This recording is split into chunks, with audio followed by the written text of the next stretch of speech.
Okay, well, I will get started here. This is session 6 of the 6 session masterclass, Brain Health for Families with a member in active addiction or early recovery. And in this session, I will be talking about making decisions and making decisions with confidence and how you can do that. And I'm confident that you can do that. Okay, how do I advance this? Like this. Okay, next slide is the Family Recovery Solution Healing Arc. So I've shown this slide, I think, almost every session. And what I love about it is it shows a sequence. And it shows a sequence because you can get the most out of this process when you follow the sequence. And in the middle of the sequence is the enabling health process. And but to really get the most out of the enabling health process is really, you know, diving into sessions 1 and 2. And so in session 1, it's about mixed messages about addiction in the culture. And there's hundreds, thousands of them, and they've been there. I mean, some of them have been there for generation after generation, and others are more reflective of what's happening in the culture today, our laws, our policies, how we think about addiction, speak about addiction, and take action about addiction as a society. Um, but with every mixed message, not just mixed messages with addiction, but with every mixed message that we get, our brain automatically wants to come up with a solution. Our brain wants to say this is right and this is wrong because when we believe, our body can relax. So mixed messages in the culture lead to black and white thinking, and that is a quote unquote natural thing that happens. However, it limits many other possibilities and it limits our own beliefs. Um, However, in that session, I started talking about both and thinking, and both and thinking being an antidote to black and white thinking, something that families could start to actually do where they were starting to enable health as opposed to enable old patterns that reinforce addiction. Then in session 2, with finding calm in the storm, we started to go into one of the main obstacles to discerning mixed messages and really recognizing this black and white thinking and recognizing that inside we have the power to use both and thinking, for instance. And so in session 2, what we dive into is the stress trauma continuum. And there's quite a bit of good information in there that you can use as a kind of internal guidance or like a GPS system inside your own body to help you um, make your own best decisions moment by moment. And then the next 3 sessions, enabling health in your body, enabling health in your relationships, and enabling health in how your family does family together. That is the meat of the program that I have for families.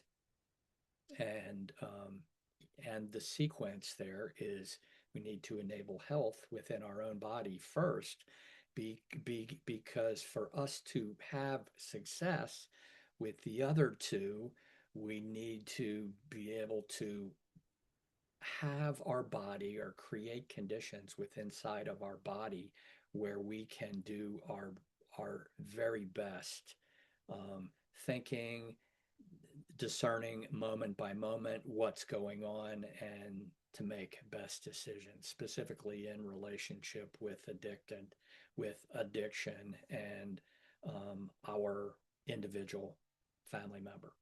And then enabling health in how your family does family together.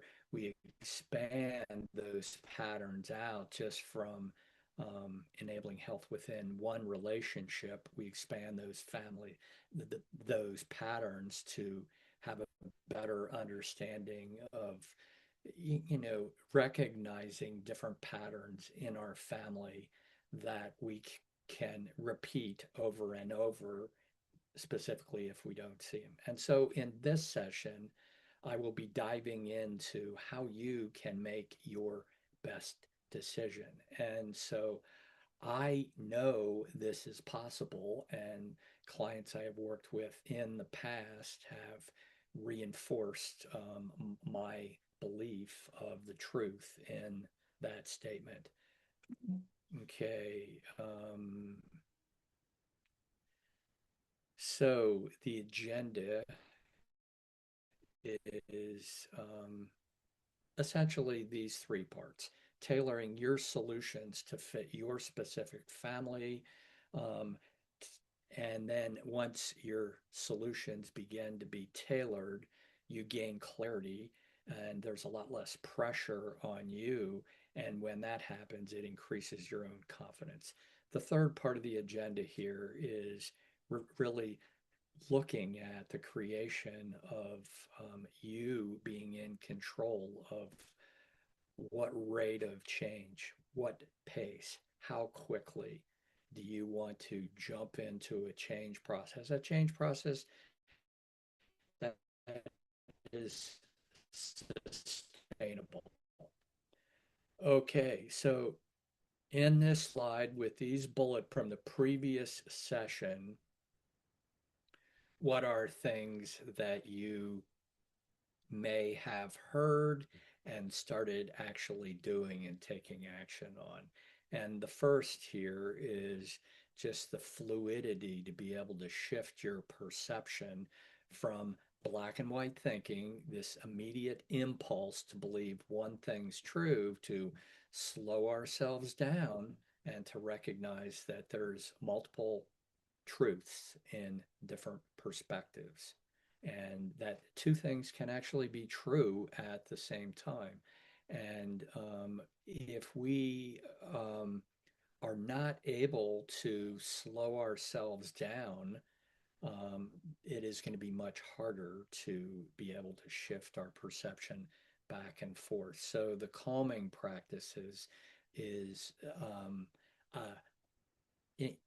I would say, a very necessary part of this whole process for you, foundational support. And by that, what I mean is whatever religion or spirituality or support systems that you have in your life, now's the time to really lean into them. And then whatever new skills or practices you have gleaned from enabling health one, two, and three, um, to continue to use them, continue to expand eyes and how you think and how you speak and how you take action. Because when you start doing this, you build broader internal resources and resilience inside your own body. It also, when you use new skills over and over again, it your brain begins to create new bundles of pathways, which become new habits once you long enough. Okay, so tailoring, you want to grasp here is this past, present, future trajectory. And so we need to start in the past. What are the past patterns in your family? And so past patterns can be past patterns of any of these bullet points here. What do you remember about how your parents expressed concern or love for one another or other people in the family or you specifically? And then how did your parents or your grandparents manage risks that were in the culture? What did they do? And oftentimes, what we all do is we have coping mechanisms, and coping mechanisms can be the use of a substance for pleasure or release. It can also be avoidance. It can also be any number of things. But the invitation here to tailor a solution that best fits your family is to understand what has happened in the past and how that has contributed to how your family functions together, works together, or lives together, or communicates together. So all of this is hugely important, and it is important because underneath these patterns are belief systems. And as an example, um, coping mechanisms to coping mechanisms can become a rigid belief system, and it can sound like something, well, I'm not really worth it. Someone else has more power. Does any of this sound familiar? And then when we make that interpretation, then everything we see around us confirms what we think we already know. And what we think we already know can be a limited belief system. Okay, so in our culture, solutions to addiction in our traditional system of care and the way our society approaches addiction in the family, oftentimes what we can hear is a one size fits all. Even though no one really spends the time to ask questions about this past, present, future trajectory, it's automatically this one size fits all. Even though we know that with every disease, there are stages that, like mild, moderate, severe. When it comes to addiction, no one really thinks of or considers um, mild addiction. Like, how often do we think, oh, yeah, I have mild addiction, or are like a family member has mild or moderate addiction? Generally, we don't think about addiction until it gets to severe, oftentimes to life and death. So, our traditional thinking about addiction, what I have referred to over and over as black and white thinking, contributes to a one size fits all type of thinking for solutions to addiction in the family. And I see that as where what maybe at one point was a solution becomes a problem. So when our solutions become a problem, it makes it much more difficult for families to navigate what's going on. Okay, so the classic mixed message, and there isn't just one, there are many mixed messages. And so I keep going over this point because it is so important that you know that everywhere around you, you are going to hear, do this, don't do that. And some of that can be helpful. Some of it may fit your situation, and some of it or a lot of it may not fit your situation at all, where you are at in this past, present, future trajectory with addiction, and specifically addiction in the family. Um, so cute little cartoon, two light posts go into a psychiatrist's office, and one says, "Doc, I'm always getting mixed signals." And it's a cute, funny little cartoon, but there's a lot of truth in it. So with these mixed messages, one thing that I suggest is just really be curious and take both of them seriously. And when I say take both seriously, there are things, and we've already talked about them in prior sessions, but things that family members can do to really inquire into different perspectives, different messages their loved one says to that they are going to do. And so it's about what we talked about with follow up. Okay, so when addiction sneaks into the rules in how things work. And the rules are addiction is in control, and addiction can get what it wants when it wants it, however it wants it. And these two different pictures, you may see your addicted family member crying out for help in many different ways. There's another part of it that addiction is, kind of like the picture on the right, this devious smile, uh, uh, kind of like I'm willing to do anything to get my needs met. And so oftentimes family members who love and concern their addicted member, um, they can respond, you know, just by seeing the picture on the left, and do everything they can to save them. And it isn't the solution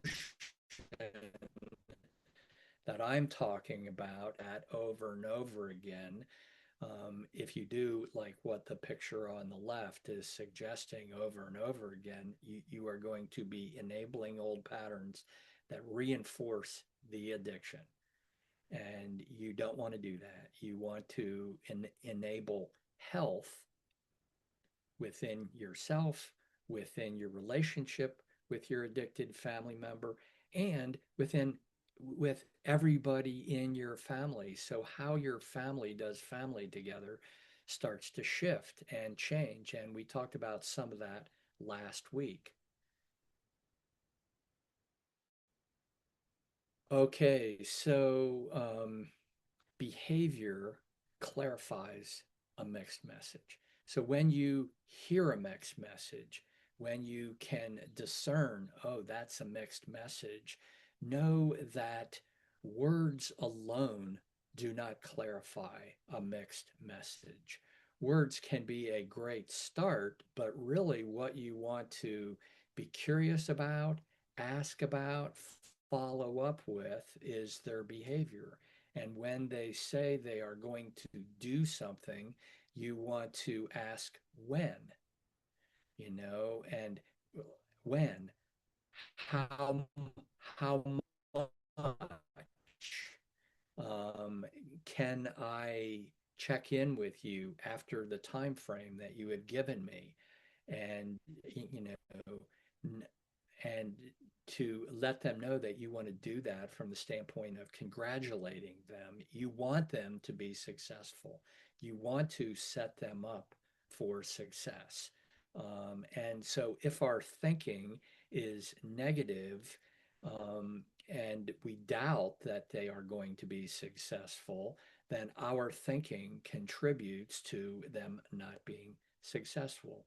So we can create a conditions or create a culture in our family, how our family does family together. We can create a culture in expectations in our own relationship that is congruent, where when we say something, our behaviors follow what we say. And if we can't do that, then it's our responsibility to change our mind and let the other person know that we have changed our mind. And when it's them, you know, it is about letting them be who they are. And when they are in an addictive cycle, they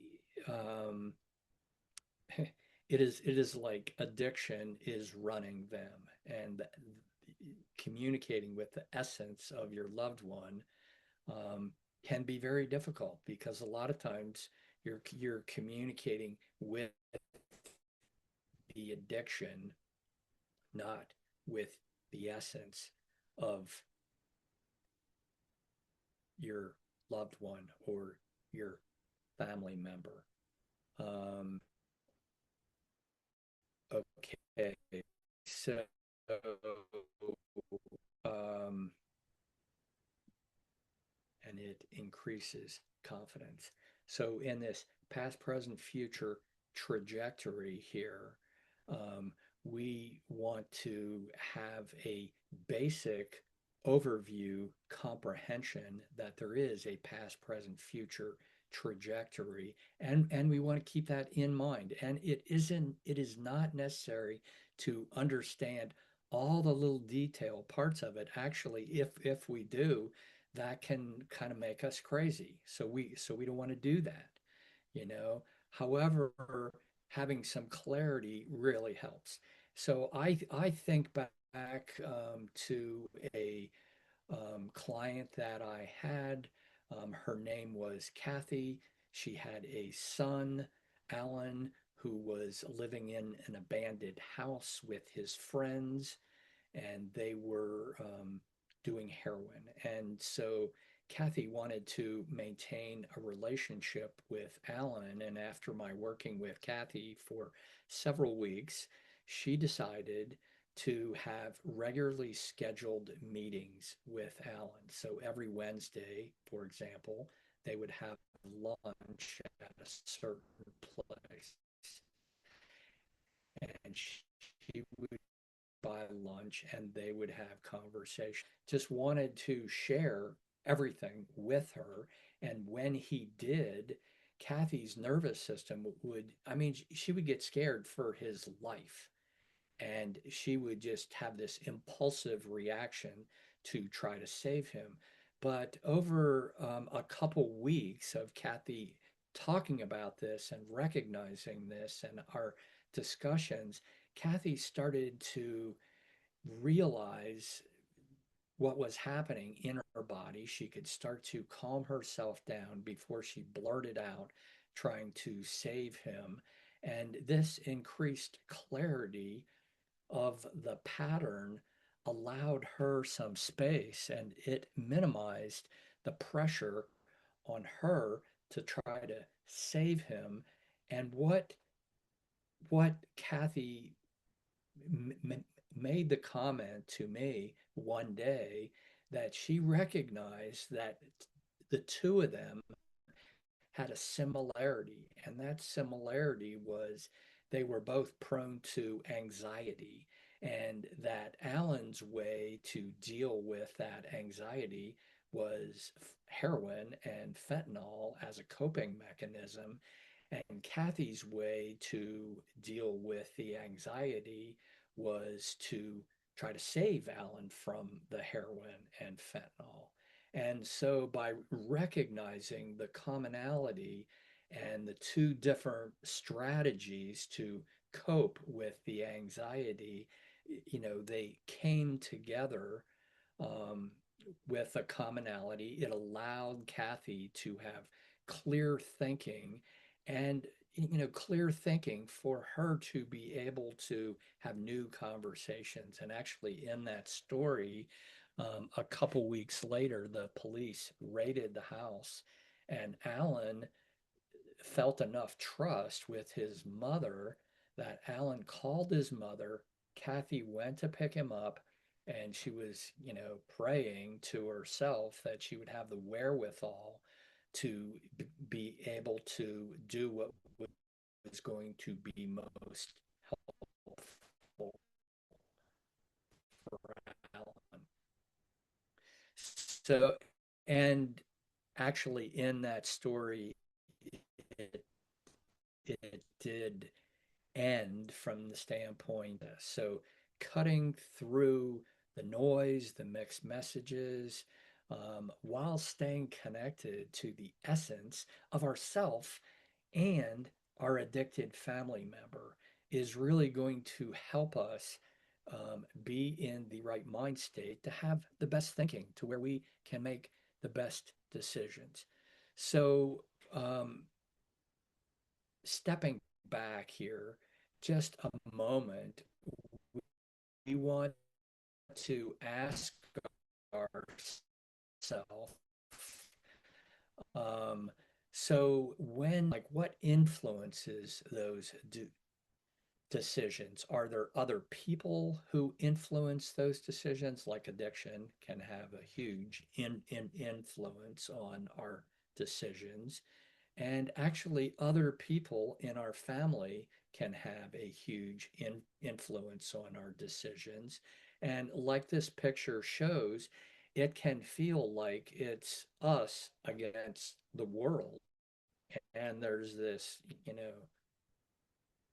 huge chasm between us, and it can, you know, it may feel more like the Grand Canyon than this little picture right here. I know in working with Kathy, you know, she thought it would be totally impossible for her to not try to rescue and save her son Alan.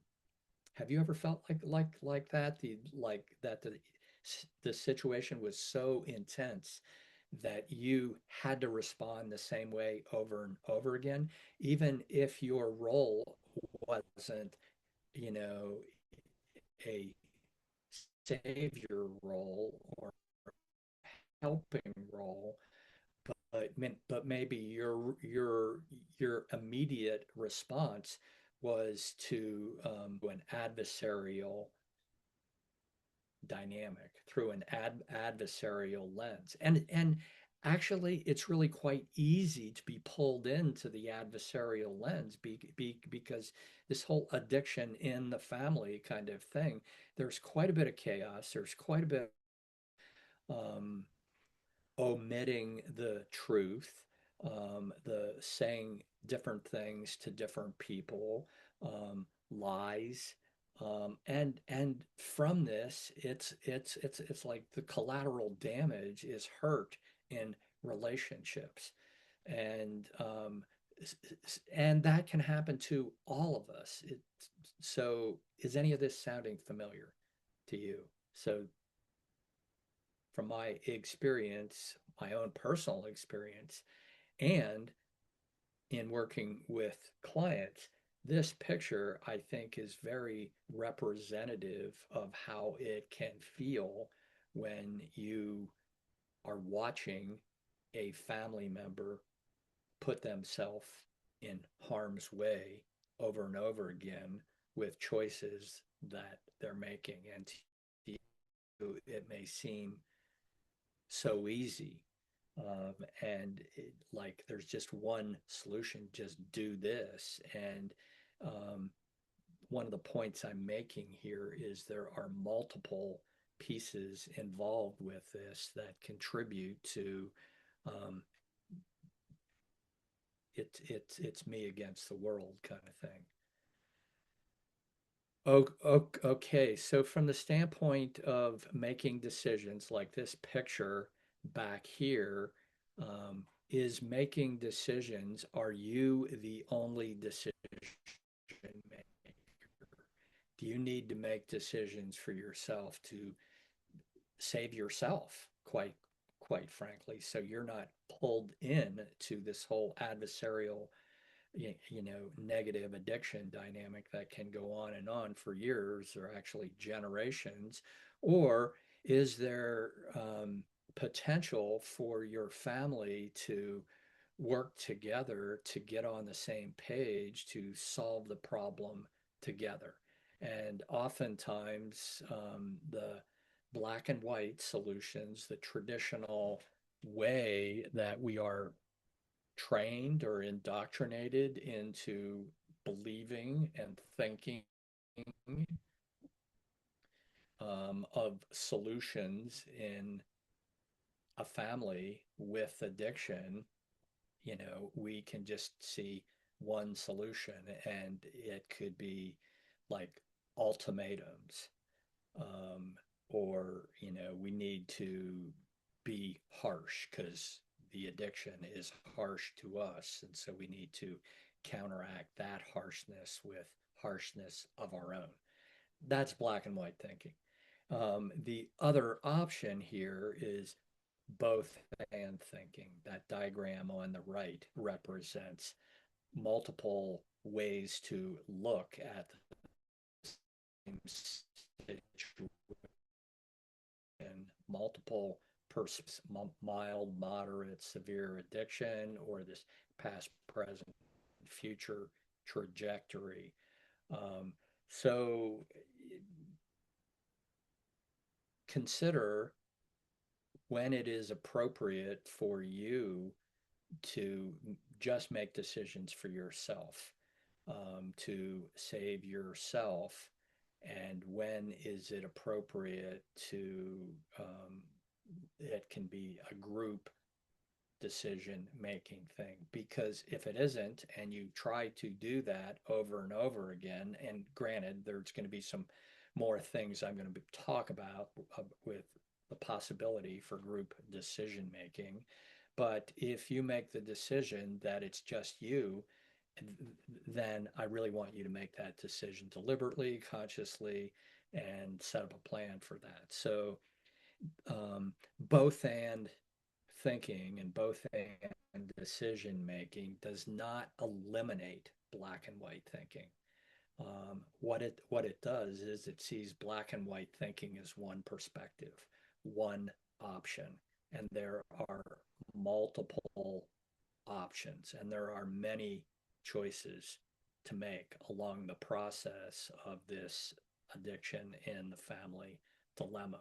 But you have choices, many choices, and you're free to make your own decision, your own choice. And what's so important about you making the choice is to also be conscious that you will be responsible for the consequences of your choice. And what I have seen that happens so much in the traditional addiction treatment world is, that we want someone else to just tell us what to do. And a lot of people in traditional treatment will just tell us what to do. And then when it doesn't work, we can blame them. And we feel disempowered. We feel like the victim, and our life is the way it is because of someone else or something else, as opposed to consciously owning that our choice, whether it is, the black and white thinking or one another perspective that we have learned about, when it's our choice and we own the consequences, we are empowered. Super important here. So what I put this slide in here to say that there are multiple ways to make decisions. And if you are doing this with a group, there's multiple ways to make decisions. And if you are doing this by yourself, there's multiple ways to make decisions. And so one is, the both and decision making model in my book, Rethinking Addiction, the New Family Recovery Solution. Chapter 4 is about the both and decision making model. And a quick little overview there is that you understand and actually write down what is the outcome that you want to see happen with this decision and write it down. And then it is like, what is the criteria that this outcome is hoping to solve? Um, and then we look at what is the black and white solution. Like the impulsive, immediate, we just do this. And then we take a look at other possible solutions and we prioritize them, pros and cons with them. But this slows us down. And actually, this is decision making is where slower is faster becomes a mantra. It's one place. So the 10-10-10 perspective is being able to look at decisions from the standpoint of how is this gonna, how is this decision going to impact 10 minutes from now, 10 weeks from now, 10 months from now, or 10 years from now. So it's just asking questions about, from in, different increments. And then the board of directors perspective, and this is something that I've used quite a bit when I was doing intervention. And so the board of directors model is where everybody in the family has a conscious decision about who has what responsibilities. And so some people like taking notes is super important, specifically when a group makes a decision. Having a treasurer is very important. Um, and then leadership. Who's in a leadership role? So having those roles clearly identified can be helpful from the standpoint of, as an example, the group could make a decision. Um, no one makes a unilateral decision until they run it by everybody else and get everyone else's thumbs up.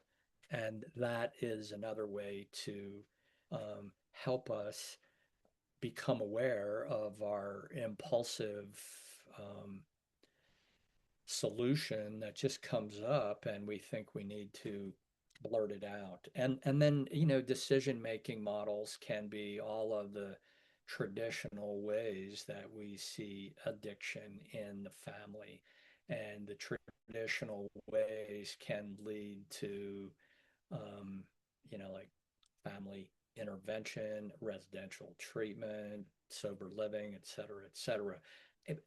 But traditional thinking about addiction, like our whole system of care is set up for that. So it isn't like I am saying, don't do that, that's bad or something. What I'm saying is there's room for improvement, and very likely there will be traditional services that will be very helpful for you in this process.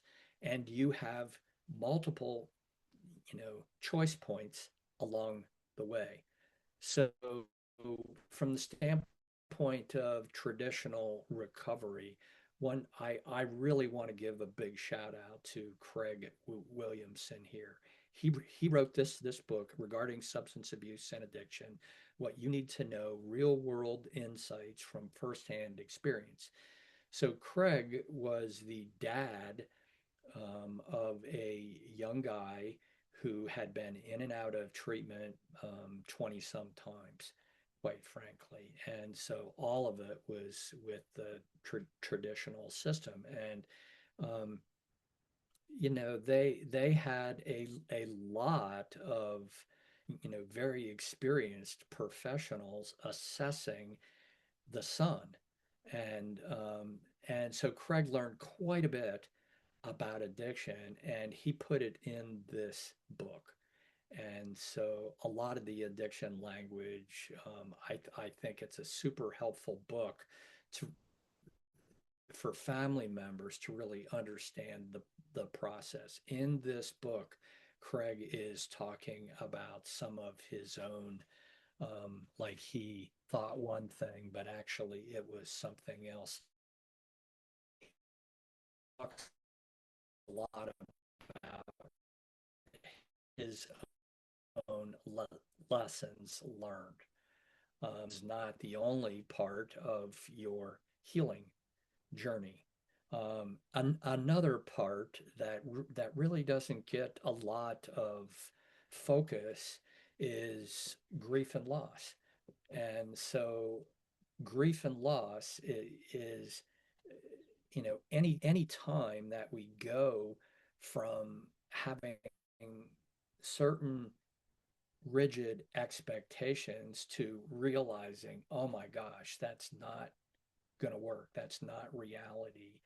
We have a loss from what we were thinking before. Um, like that isn't true. And so I can, tell a little story about myself. So I grew up in a family where my grandfather showered more love and attention upon me than anybody in my whole life. But my mother, which was his daughter, hated him. And for me, as a child, it was really confusing. It did not feel safe for me to love my grandfather in my mother's presence. And even after my grandfather died, I couldn't really talk about him, um, without my mom, almost coming to tears. And so it was a huge loss for me to where I had to be incongruent. I had to not express my love for my grandfather and in front of my mom. So grief and loss, it comes, there's many different stages, some of which you can see here. um, know that it's a process. There is no one specific timeline for grief and loss. Everyone has their own way of doing this. Know that you can get stuck in one place for years and years and years. And reflecting back on my own story, I know that me becoming a therapist and going to school and focusing on families, addiction, and eventually trauma, the more I learned about that, the more I learned my old belief system about who I thought I was shattered from what I was learning. And so there was a certain amount of loss for me, like acknowledging I thought one thing, I had one set of beliefs about who I was. And then as a therapist, learning, I had my beliefs were so much more limited than what I had thought. So um, that's a huge piece. Another huge piece here to consider is that with every decision that we make, there is a some type of relationship to power and power dynamics. And even when we are making decisions within ourself, it can have an influence on other people. And it can either have a negative influence on them or a positive influence on them. And so when we become conscious of the decisions and our own thinking about how we make meaning about the decisions that we make, they can either be framed from a positive standpoint or a negative standpoint. And so um, there can be an impact on how we use power. And so, the right use of power is being able to balance that impact and stay congruent within ourself.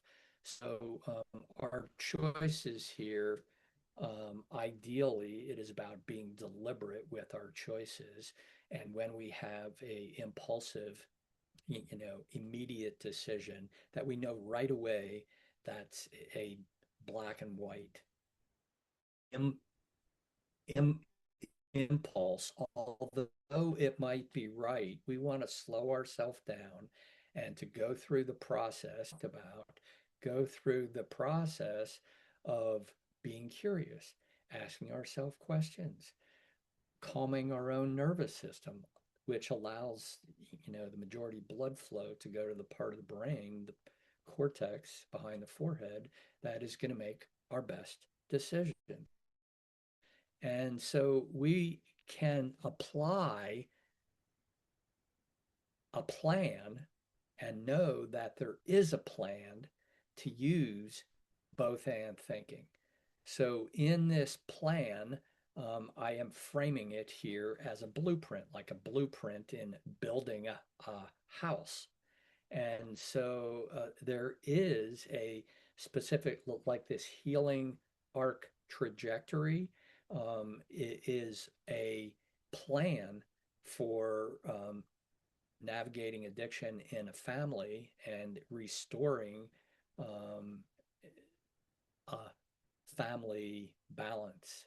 Um, and even before restoring family balance, because that may or may not actually be possible, we restore internal balance within inside of ourself, and in our that by itself is a win. So there's two different mindset states here. The one is automatic, it's the default state.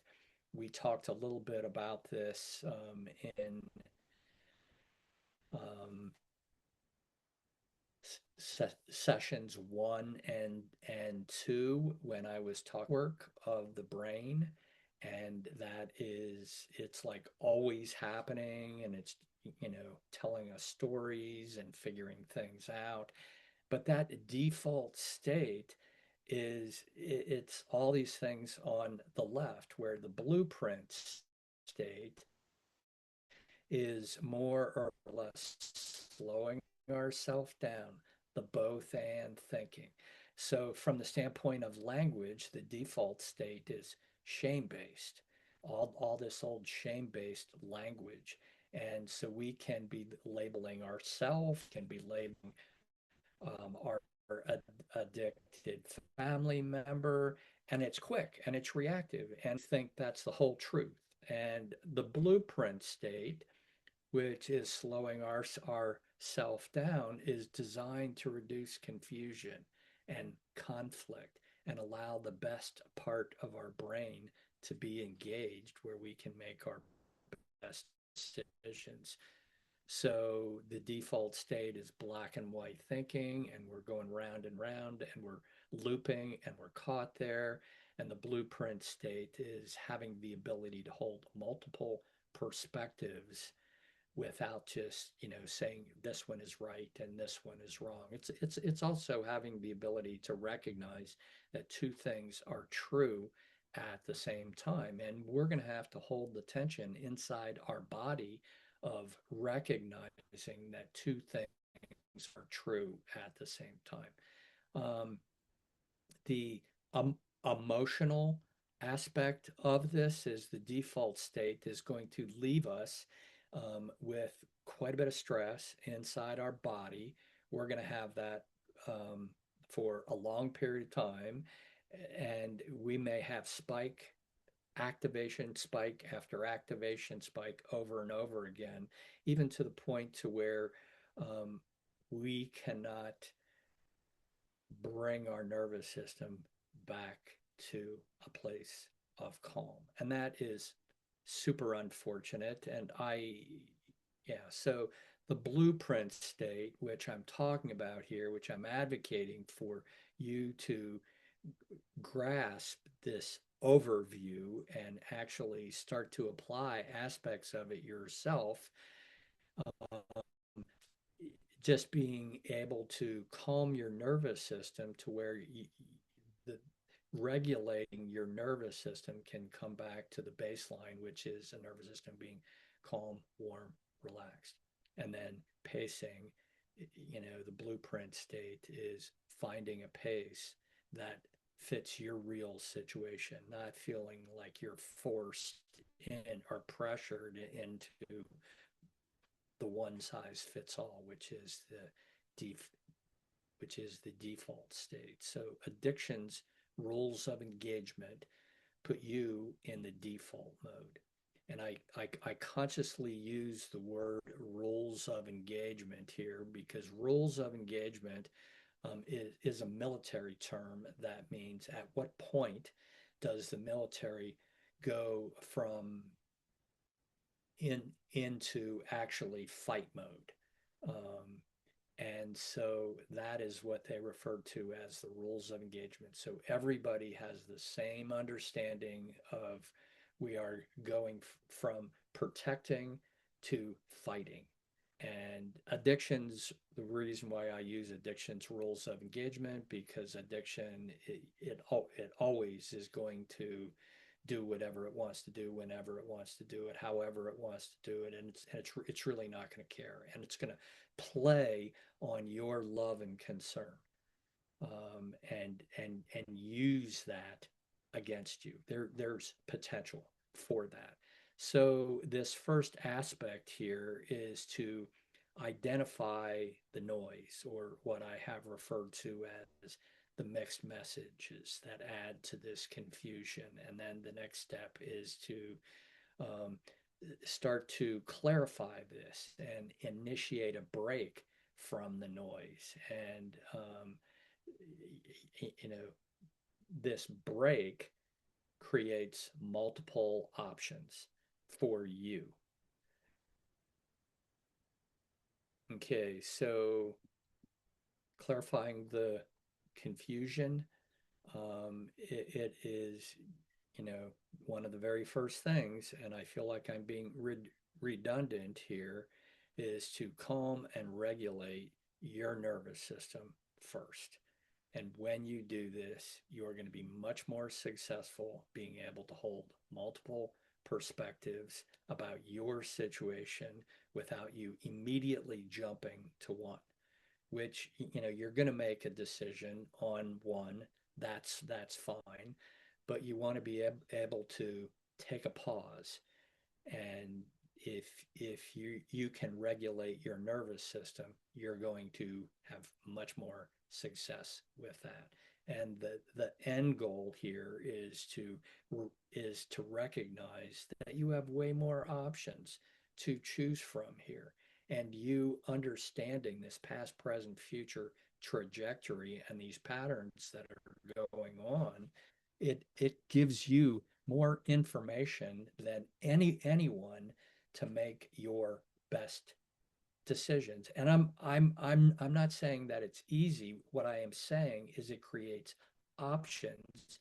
And when you slow down and go through this process, this becomes your rules of what you need to do.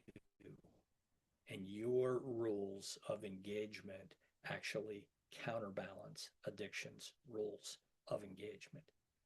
So you're important in this process. And I mean, even from the family restoration, whatever that looks like, it starts with you.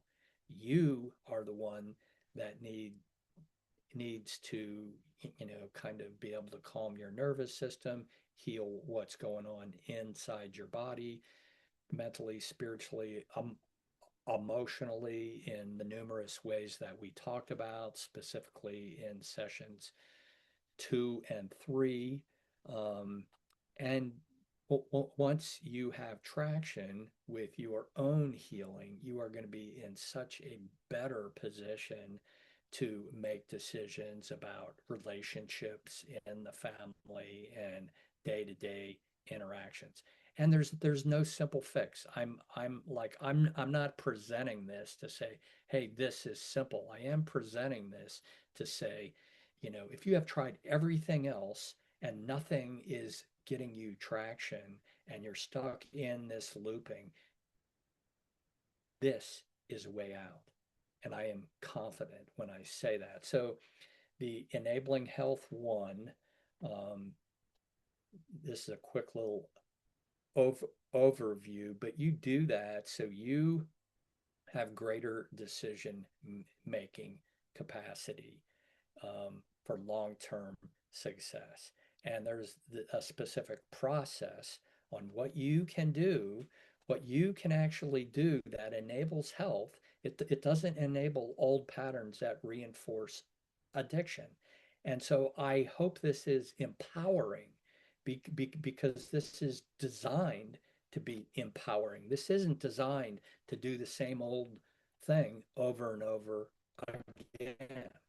So enabling health two, which is you build on enabling health one with you start to have more interaction in relationships, specifically with the addicted individual or individuals in your family. And when you have gone through enabling health one and are starting to get traction of healing inside, and you're confident with that, you are in a much better position to stand in your own power in other relationships. And so you define the line between you and them. And when you do that, you actually calm your own nervous system. So setting boundaries is not a bad thing. And it isn't just because of adversarial conflict. We set boundaries to have clarity so our nervous system can relax. And we can't just like with our head like automatically tell our nervous system to relax. And we can start here with nonverbal communication and then graduate to verbal communication. And session 4 was all about enabling health too and enabling health within relationships. Okay, enabling health 3, which was the last session, um, is enabling health within how your family does family together, how it functions. And you can influence that by changing your end of patterns with your interactions with everybody in the family and the rules of engagement that your family, if it's possible for your family to develop new rules in how they function, those rules can support the family to become stronger than the addiction. And what this does is this creates a whole new cycle, a whole new cycle where family members can step out of, the addicted cycle from whatever coping that they were doing, whether it was helping or blaming or avoiding or, just distancing and getting away from it. So, enabling health 3. And there's so many different ways this can be done. Um, and one way you may just have to just cover yourself and take care of yourself first. And that may be all you can really do for months or years. Be while staying connected with your family, and staying connected may be, not on a daily basis, not on a weekly basis, not on a monthly basis, but you kind of setting what's right for you. And that could be like holiday cards or something. So the whole goal here is you making decisions at your pace and your family ideally being on the same page with that pace. And that pace can be a marathon, it can be a stroll, it can be a sprint. And when you are clear within yourself, it lowers pressure to where you have more influence on that pace that is right for you. Okay, so the healing arc customization here, to customize that, know that there are multiple components that we've talked about here in this 6 week, 6 session masterclass brain health for families with an addicted family member. And a big part of the components is education, which you've seen quite a bit of, and like the overview, the past, present, future kind of overview, um, and being able to comprehend the overview and apply it to whatever situation that you are in. And then yourself really grasping that you have multiple decisions. Always. I know sometimes it can feel like, oh, I can only do this or I can do that. Hey, I am not prone from that. That happens to me. But what I do know is that where I thought I lived in this place where I only had two decisions and it would go on for weeks and months and years, and it limited my perspective and it limited my beliefs.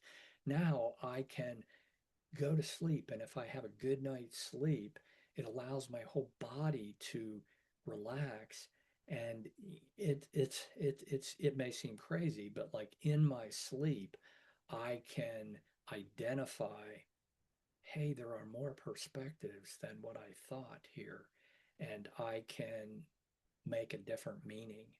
And then I can, you know, if it's with another person, I can say, hey, I thought about this differently and I'm looking at it differently and I'm, making new decisions. So our ability to slow ourselves down, one, and we can do healing inside, one, that we are not perfect, just in that example with myself. I am not perfect. I can hear something and immediately think, oh, there's only one thing that I can do. And then later, when my body calms down and I go to sleep, realize, hey, there are other options. So this isn't about being perfect. This is about being, um, loving oneself enough to have grace in the process. Okay, so the other option here, if you don't want to do the both and thinking, I know I am, perhaps saying too much. I don't think I could do that, but maybe for you, this feels overwhelming. The other option is there's traditional thinking about addiction in the family. There's a lot of stuff out there. You can just go to an Al-Anon meeting and, you know, believe that that's all you can do. And, you know, maybe that aligns with what you think is true. And traditional thinking about addiction is not the enemy. I really want everyone to know that it's limited. And so traditional thinking about addiction is the family has an intervention for the addicted individual. From that intervention, that individual decides to go into residential treatment. They decide to go into some kind of self-help groups that they prioritize in their life. After residential treatment, they go into sober living and day treatment, and they may stay in self-help groups for years, decades, the rest of their life, and they may feel that they need that. So that's our traditional way of thinking about addiction, speaking about addiction, and taking action with addiction. And if this option empowers you and this is what you want to do, I like take action. I encourage action.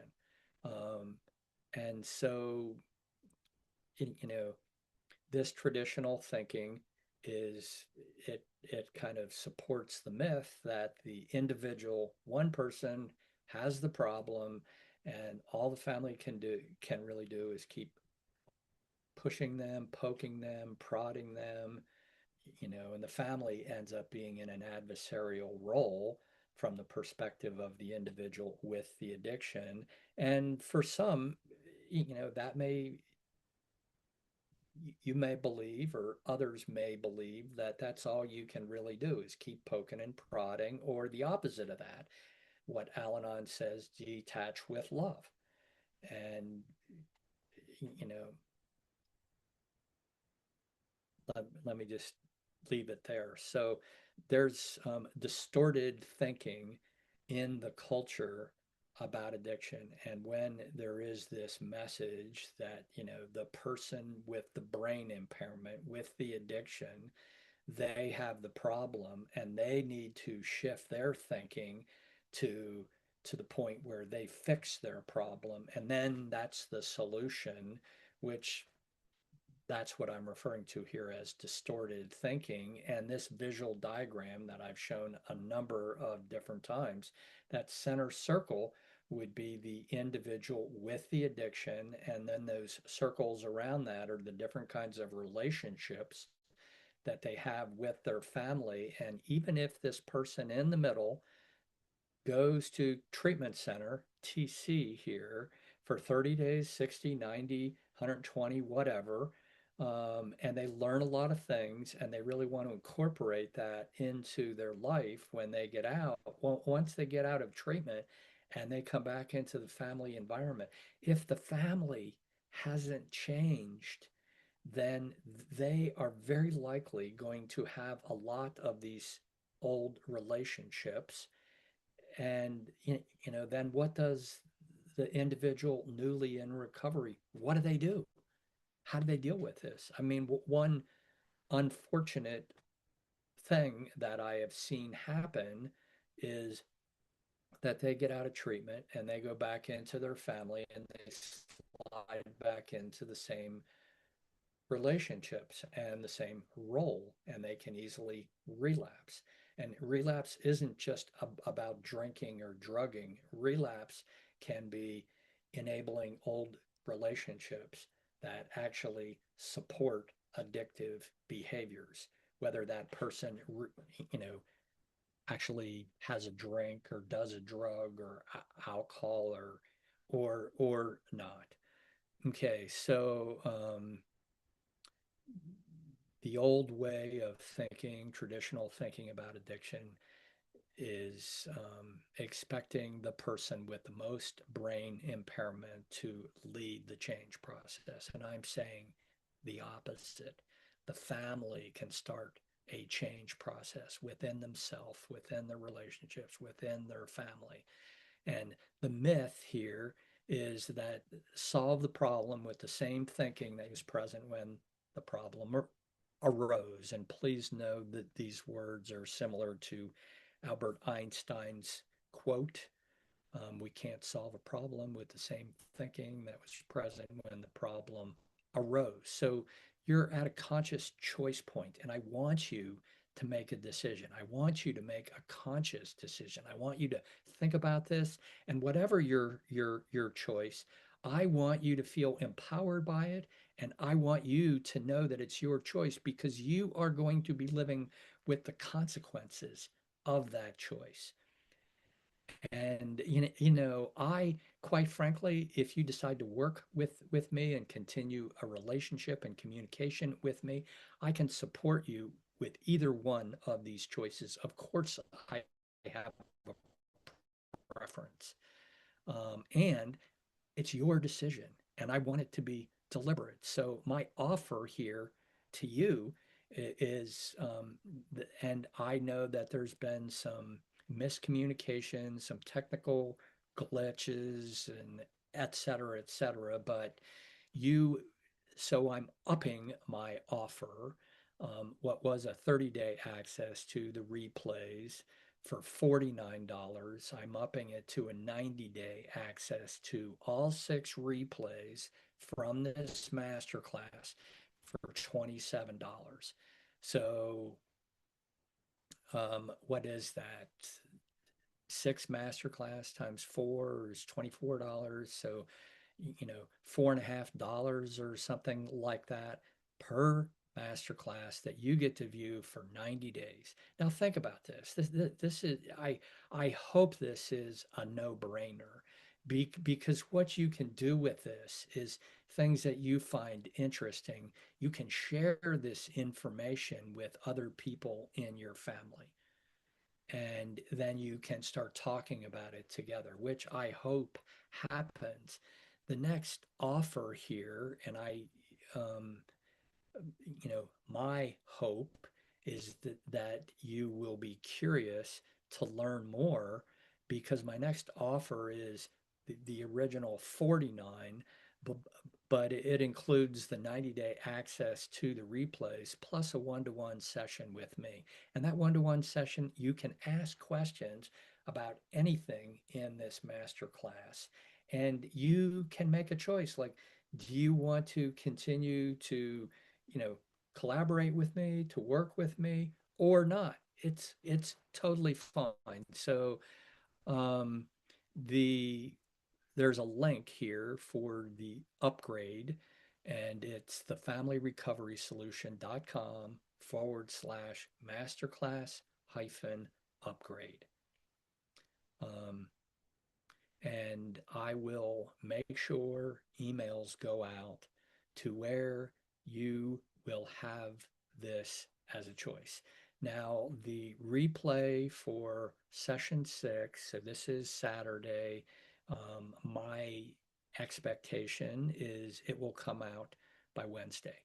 Okay, so I hope this was helpful for you in your process of managing addiction in the family.